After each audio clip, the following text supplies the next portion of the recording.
YouTube, Skillshare, Domestika, 21 Draw, Udemy. There are so many learning platforms on the internet. But it's really what you do with what you learn. So while it's vital that you learn a skill or two or three, what you do with that skill is more important. I was born into a filmy family. Both my parents were into the media. Dad was a radio presenter, then a filmmaker, then a documentary filmmaker. Mom worked in a 9-to-5 job, and in her free time she would direct plays and dances and shoot. Her passion also was filmmaking, and both she and my brother attended XIC. My brother too is a fantastic writer, editor and content creator. So it basically runs in the family. It's a family business. Media and good writing is in our DNA, and so it makes sense that I would have that passion too.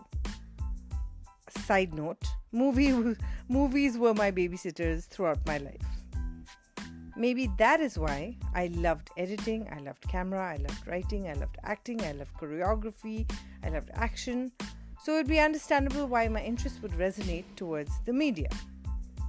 When my career actually took off, my internship with USL took a backseat to my glamorous job at Filmfare. But it was my news channel job that I was taught not just to come on camera, but I learned how to write scripts, write for visuals, shoot, edit content.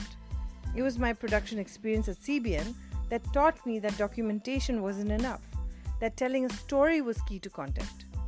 So when I started my own production company, I realized and learned on the job that location, set design, storyboarding went hand in hand with content writing.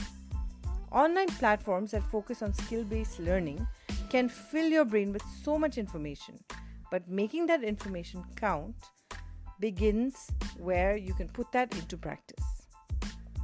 Today, because I learned basic production, I'm able to understand that I need to upgrade my studio.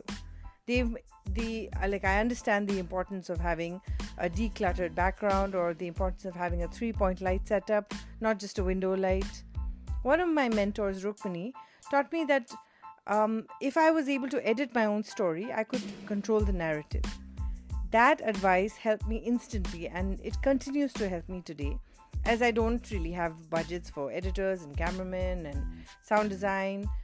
What I have in my kitty is the ability to write and the confidence to speak, and post-production sense, which is growing every day. Learning a skill isn't just enough, and that's what I've realized. It needs to translate into action, mostly because it will benefit you in the long run. So what are the skills you've learned that you haven't put into practice or put into action? Take some time to think about that, because trust me, there lies your secret to growing.